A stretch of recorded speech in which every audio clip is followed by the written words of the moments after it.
Hi, everybody. This is kind of odd lighting, but I like it. I'm underneath my red umbrella in front of my garden, and I'm here to talk about the Capricorn full moon that is happening on Monday, July 3rd. And,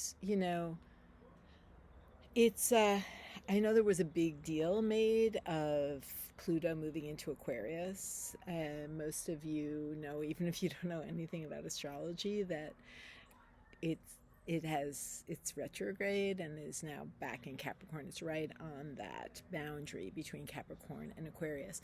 And the reason that's important is because this full moon is in Capricorn, and Pluto moves so slowly, it really only moves through a quarter or a third of the chart in your lifetime, of your chart of the zodiac. So it will not be back in Capricorn till way after we're all gone. And, I just think it's really important to note, which I do note often, is that the nodal axis moving into the COVID, like COVID, coronavirus, lockdown, complete psyche overhaul for all of us. That was a Cancer Capricorn nodal axis. And, you know, all of the kind of gender questions we have, all of the parenting questions we have for our inner child, for our own children, if we have any, for the new consciousness, all of that centers around that Cancer Capricorn axis. So we have the sun in Cancer, the moon in Capricorn, nowhere near Pluto. Don't get me wrong. But, I think of these things as fields. I'm not the most precise astrologer. I'm not really big on the exact moment that things happen, because a lot of times people feel things way before, people feel things way afterwards. So I just feel like this activation of Capricorn is really important. Now, I am prone in a very binary way. We're all learning to be like, kind of, Cancer is the realm of the mother and Capricorn is the realm of the father. What I mean by that is Cancer is the realm of the more interior world, of early childhood, and kind of the relationship with, like, the primary caretaker in receiving nourishment and protection in that early time, and also in the home, the interior of the home, the nourishing, the actually palpable nourishing aspects, like the food and the warmth and coziness, and all of that goes along with Cancer. It's not always done well in Cancer, but that's been more the realm. And then the Capricorn is more how we deal with the outside world. So the is, yes, again, being protected and safe and nourished more in this larger community, like, kind of like the threshold out into the world. And but it is a yin. I mean, we're always working not to be binary, but we do have the yin and the yang. The yin being more of the feminine energy, the yang being more of the masculine, and by that meaning the more kind of interior world, the world of the body, the yang being more self-expression exterior to the body, loosely. I'm not going to cover all of this now, but I think it's important with the Capricorn, because the thing about the Capricorn is that there is something about being born and mothered that is outside of the classic kind of cozy babe in arms, right? And especially now, like, I think,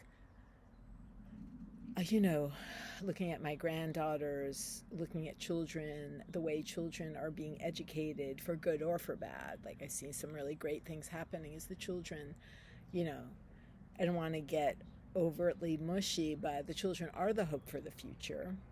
How they're raised, how they see the world is, where it's going to go sooner rather than later. And so this idea of the inside world and the outside world is really important right now, because the outside world is really important. Yes, the inner world of being taken care of being held, of being nourished, of being protected is important. And also, it's really of this generation of children that they are viewing the external world in a big way, as we all are. So as I talk about children, I'm talking about us. So, we went through a big shift at that time 3 4 years ago, and now we're moving into the new nodal axis of Aries Libra, which I'll be talking about more in a month or so. But it's really like moving forward.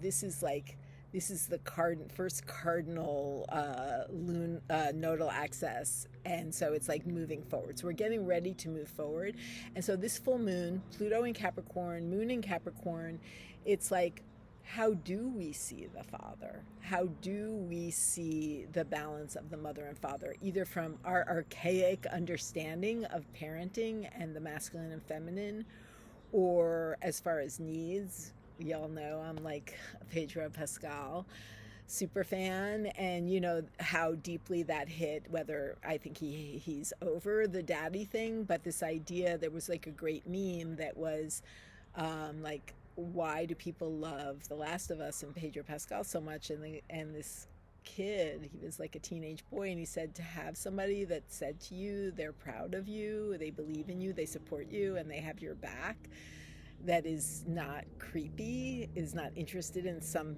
alternative bargain or negotiation.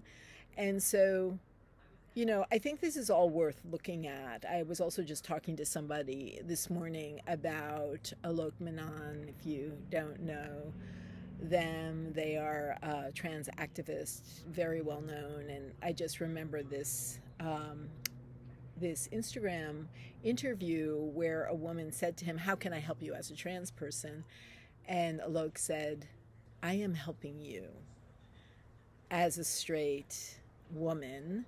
I am helping you. I am freeing you from the gender binary and all that goes along with that, that has nothing to do with my experience and everything to do with my experience." So I feel like all of this is up. Last week's Mercury square Neptune both confused us all with a lot of illusions, and also raised a lot of illusions, and perhaps lifted the veil on a lot of illusions. So we're still deciphering that this week. And I do have to say, I'm always for a full moon party, and there's a lot of great energy. Jupiter is trine the moon, so there's like a silver lining there. It's like expansive kind of earth enjoyment of the body, enjoyment of nature.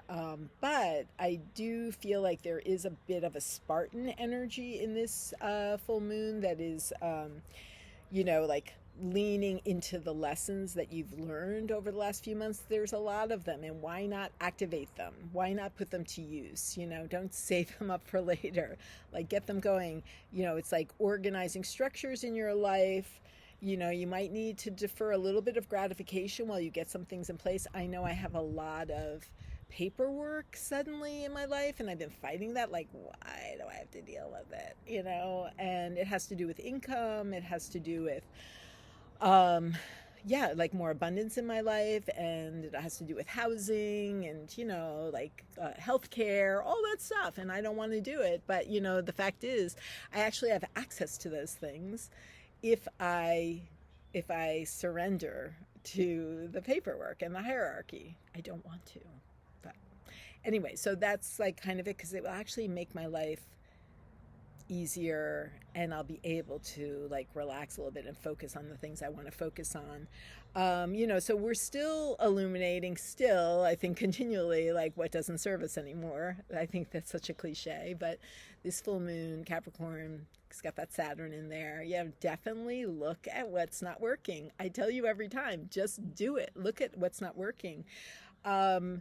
There is, like just looking at the glyph of Capricorn, it's half fish and half goat. So it's the depths of the ocean, the tips of the mountain, but it's half and half there. This goes back into gender also. It's half and half there. So in order to have this mutability, you're not full on in any one thing. So you kind of have to lean into the duality and lean into the opposite of you to get your strength. So anything that you feel like 300% like gung ho at the expense of other things in your consciousness and life probably are suspicious right now. So that's another thing to look at. And, before I go, I just want to talk a little bit. I'll be talking about it more on the Cancer new moon, but we do have the the thing everybody wants to talk about, the Venus retrograde.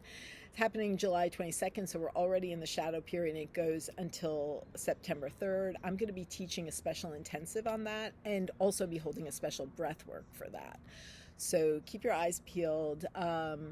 And it's in Leo, so always examining relationships, not only relationships but creativity, especially in Leo, self-expression, and also, yeah, there's finances in there too, because Leo is so much about the audience, like who is receiving you, how well is that going. So it's not just about romance. Old relationships always show up in Venus retrograde, so you can prepare for that. But I like a Venus retrograde. Don't get too yourself all twisted about it. We'll talk about it more. Okay. Hope your summer's going well. Bye.